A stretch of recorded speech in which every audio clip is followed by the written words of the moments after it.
With a lot of people talking about how after WrestlePalooza, the Renaissance era is finally over, I wanted to take a look back at all the PLEs that Triple H was in charge of. So today we're gonna be ranking them from S to D. Now this won't include any NXT or AAA PLEs because those weren't necessarily under Triple H. And also, if you're enjoying this type of content, please make sure to leave a like, subscribe, comment. We upload every single day content just like this, so if you want to help me reach my dreams and also have some entertainment for yourself, please make sure to subscribe. Now this is a pretty long list and I don't want this video to be far too long, so I'm gonna try to move through these as quickly as possible. Starting us off, we have Backlash 2023, which was a really fun PLE. It had a great match in Bad Bunny versus Damian Priest, which somehow wasn't the main event. Somehow, I'm still not sure how. The crowd was so on fire this PLE. That might be the greatest crowd of all time in the WWE. So because of that, I want to put it A tier, but then Cody Rhodes versus Brock Lesnar just for me personally wasn't doing it, so I'm gonna put it into the B tier. Backlash France is next up, which was a great PLE. It had the great AJ Styles versus Cody Rhodes match. It was such a great crowd. If the Puerto Rico crowd isn't the one that's the best, then it's this one. It's this one. The whole thing with AJ Styles and them serenading him, that was such a great moment. I'm going to place this into the A tier. Backlash 2025, on the other hand, wasn't as strong. I really didn't really hype myself up for this. I was excited to see John Cena versus Randy Orton, with John Cena acting as a heel and Randy Orton acting as a babyface, but it just wasn't doing it for me for some reason. So I'm going to place it into the C tier for now. Bad Blood, which was I think our judgment is clouded on it because of the great Drew McIntyre versus CM Punk match, which was amazing. Like, that in and of itself puts it into the B tier, but the rest of the matches weren't all that great, at least from what I'm remembering, so it's gonna stay in the B tier. Bash in Berlin might be one of the most underrated PLEs in the Triple H era. I don't see many people talking about it, but it was such a great PLE.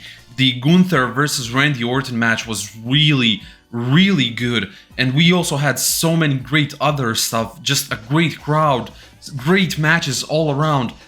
A tier. Clash at the Castle 2022 will be our first S tier. I just think this is a perfect PLE, especially at the beginning of the Triple H era. That main event was so good, the crowd was amazing, and Drew McIntyre being this thorn in Roman Reigns' side, which Roman couldn't beat without another Bloodline member, which was Solo Sikoa. And this was the first time we believed the Tribal Chief could lose. Like, do you know how crazy that is? Like, after a year and a half of him being on top, this was the first time where we thought, okay, maybe Drew is coming to get his ass.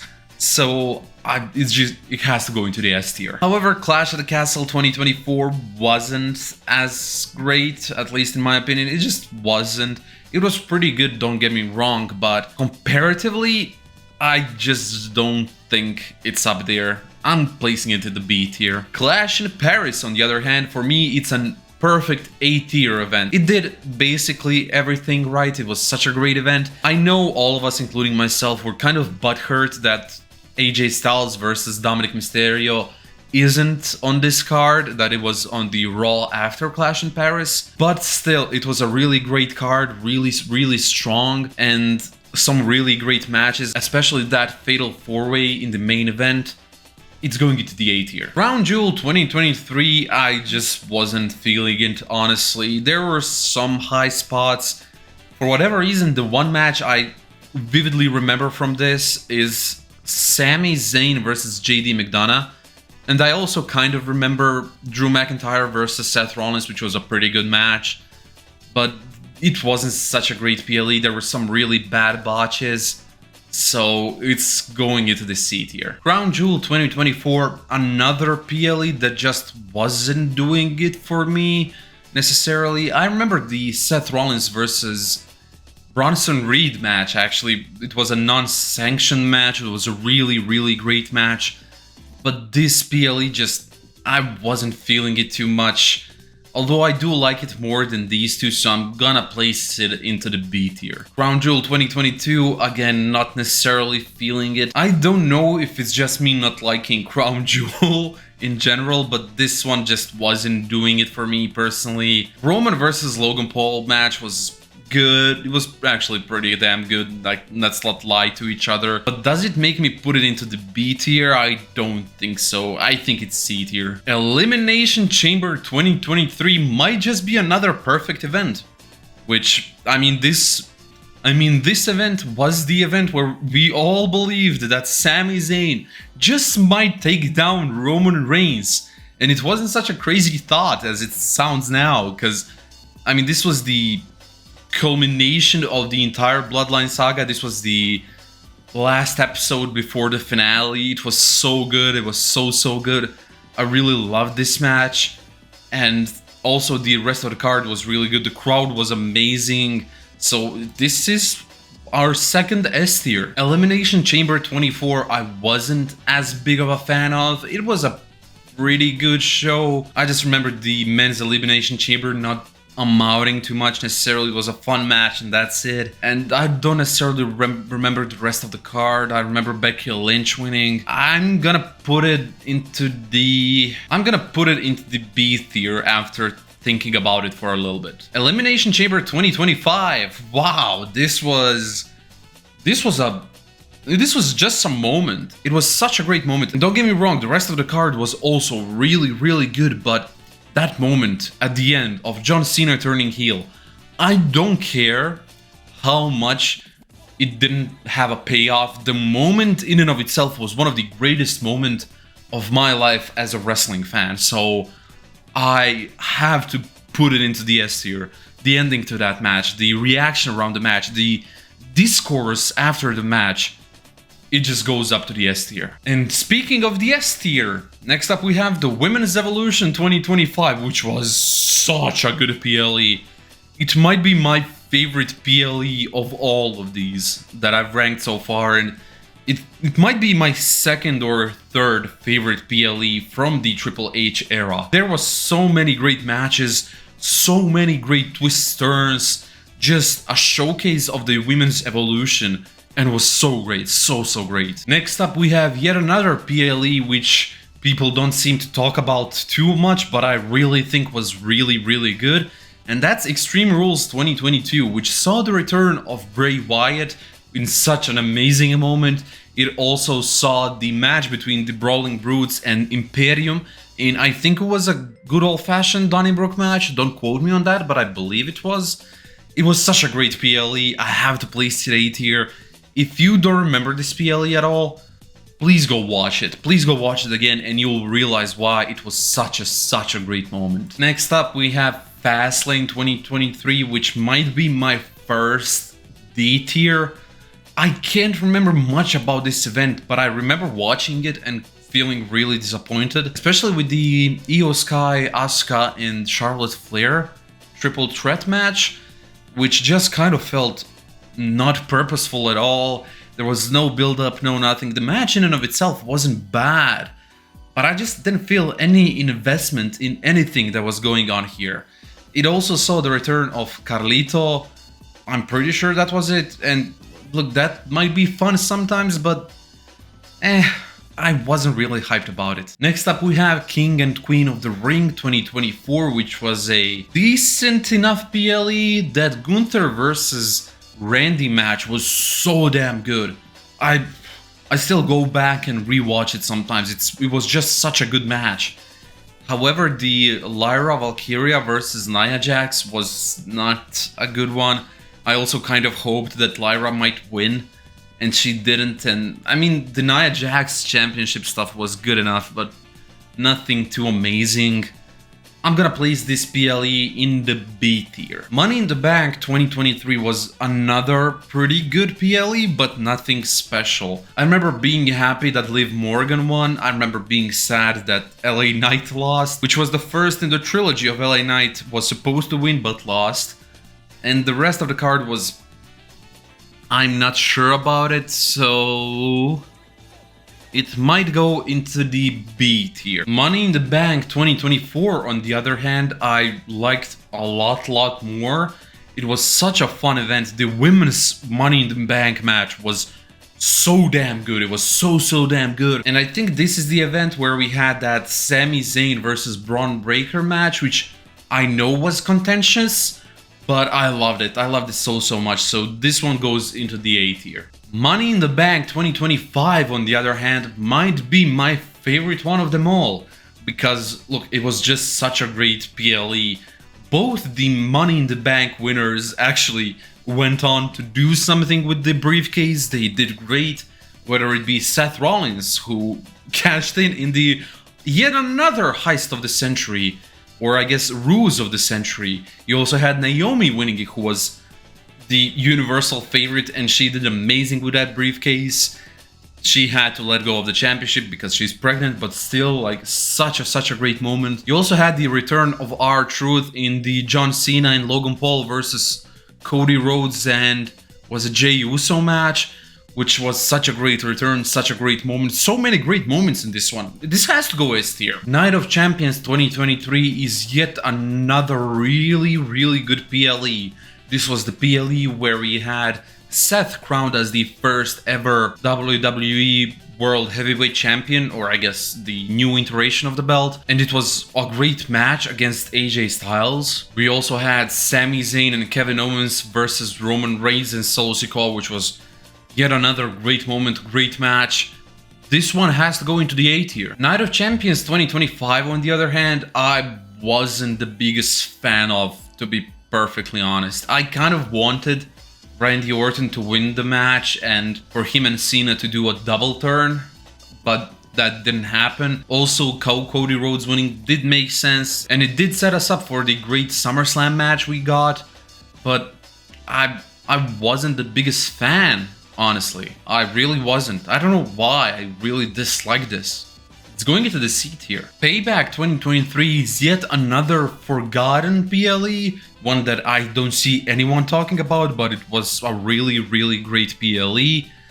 Not necessarily really great, but at least really good in my eyes, because we had the Seth Rollins versus Shinsuke Nakamura match.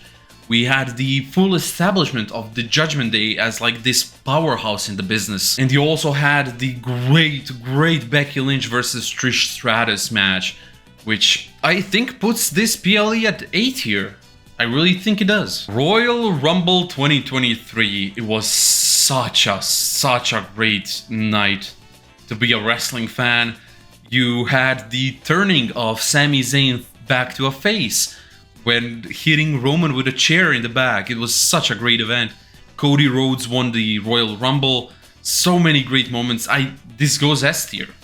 You can see I'm a sucker for the Bloodline story. I really love it.